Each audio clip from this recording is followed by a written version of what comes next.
السلام عليكم ورحمة الله وبركاته. اللهم صل وسلم وبارك عليك يا حبيبي يا رسول الله. ازيكم حبايبي عاملين ايه؟ نبدأ يوم جديد. صحيت بدري، شفت طلبات البيت والولاد، الفطار والتجهيزات، وروقت وشفت اللي ورايا. جالي تليفون احضر اوردر لطلب لحد، آه، غدا يعني.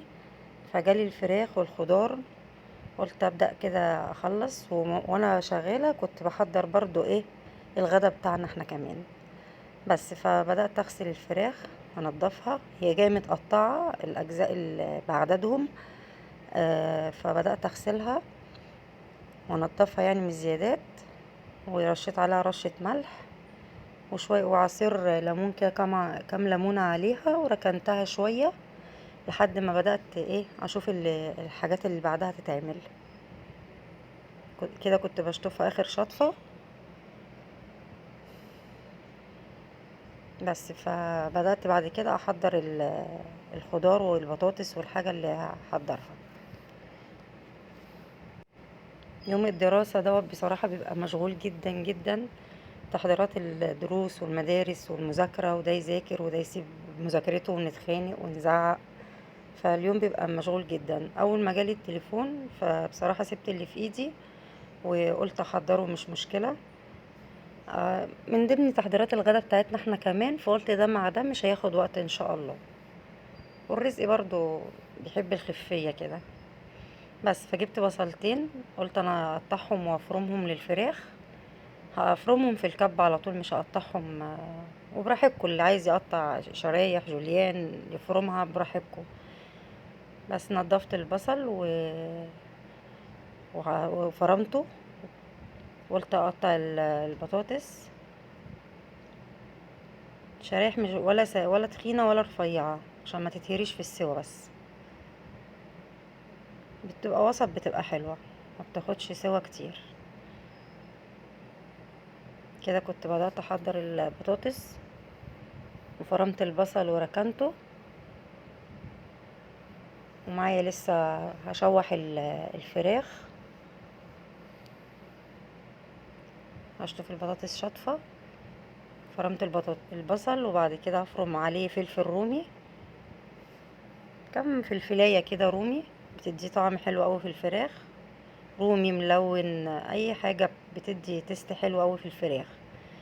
حطيت كمون وفلفل اسود وملح وبابريكا مدخنة والسبع بهارات، وحبهان طحناه مع اللوري بودر كده، وورق مرقة دجاج، ومعلقة هريسة.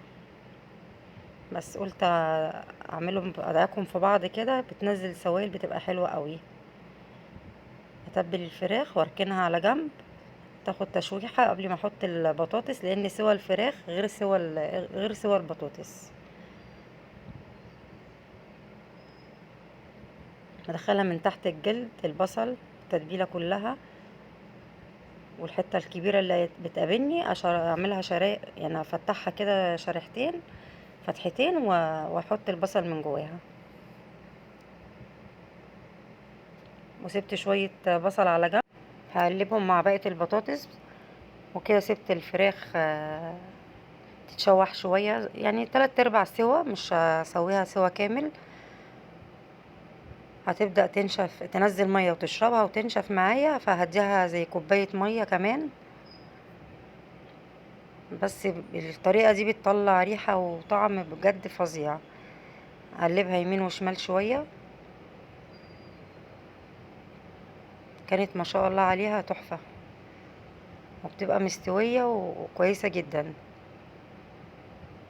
قلبتها يمين وشمال. وهنا برضو كنت وانا بقلبها كده كنت برضو بجهز الغدا بتاعنا احنا كمان. هضرب شفشق طماطم، يعني ممكن تتحط لها طماطم مكعبات، وممكن تحط لها طماطم عصير عادي، دي او ديت متاحة مع معلقة صلصة، بتبقى خفيفة جدا. انا برضو ما كترت لهاش الصلصة، هو شفشق واحد على القالب الفراخ كله.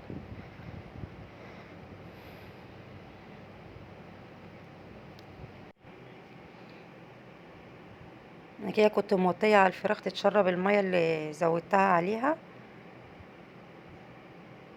لحد ما افرم الطماطم. احط بس شويه ميه تلف معايا الكبه، وكده كنت خلاص شربت الميه اللي انا زودتها. هرفع بقى الفراخ من فوق وافرش البطاطس تحت الفراخ.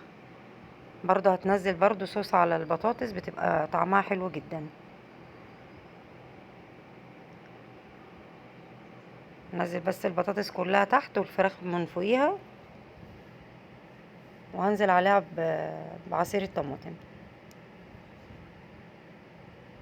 بس هتاخد غلوة على البوتاجاز وادخلها الفرن تكمل باقي تسويتها. يعتبر كده الفراخ استوت معانا 3/4 سوا، والبطاطس ما بتاخدش سوا. بس كده كنت دخلتها الفرن خلاص. جبت معلقة سمنة مع معلقتين زيت، وحطيت نص شعرية مع كيلو رز. الشعرية ما بتكون كتير في الرز بتبقى طعمها احلى. والصينية اللي على البوتاجاز من ورا كنت على اللي جوه ديت كنت علقت على الغدا بتاعنا احنا بقى. غسلت الرز وحطيته يتشوح شوية مع الشعرية مع معلقتين صغيرين ملح، وازوده مية مغلية. الرز لما يتزود مية مغلية يطلع مفلفل، مش معجن ولا كده. المية الساقعة بتخليه معجن، هو المية الزيادة عموما بتخليه معجن. وكده كنت حضرت الطلب الغدا، وعملت الغدا بتاعنا برضو، روقت المطبخ وانا شغالة برضو. كله في وقت واحد، ما بياخدش وقت معايا. الرز اتشرب وحطيت عليه وقلبته تقليبة كمان. وكان عندي ملوخية، حزمة ملوخية في التلاجة، قلت برضو ايه انضفها واعملها وانا واقفة. شوحت لها فصين توم، طعمها تحفة تحفة وطالعة خضرة وجميلة.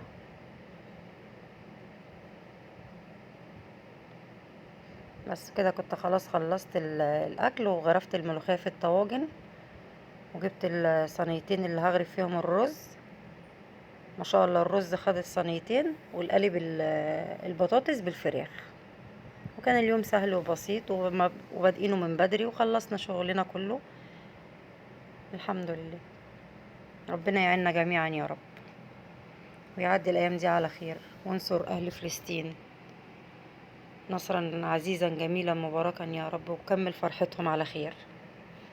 وكده كنت خلاص غرفت الرز على الصينيتين ما شاء الله وبألف هنا. وكانت صينية البطاطس خدت معايا اللون في الفرن، وهطلعها دلوقتي اقفلها بالفويل، والاكل يوصل سخن والحمد لله.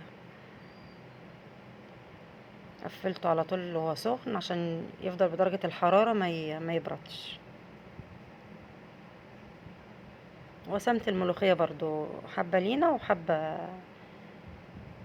لاصحاب الاكل. بس كده كنت قفلت صينيتين الرز، وطلعت البطاطس بالفراخ ما شاء الله بألف هنا.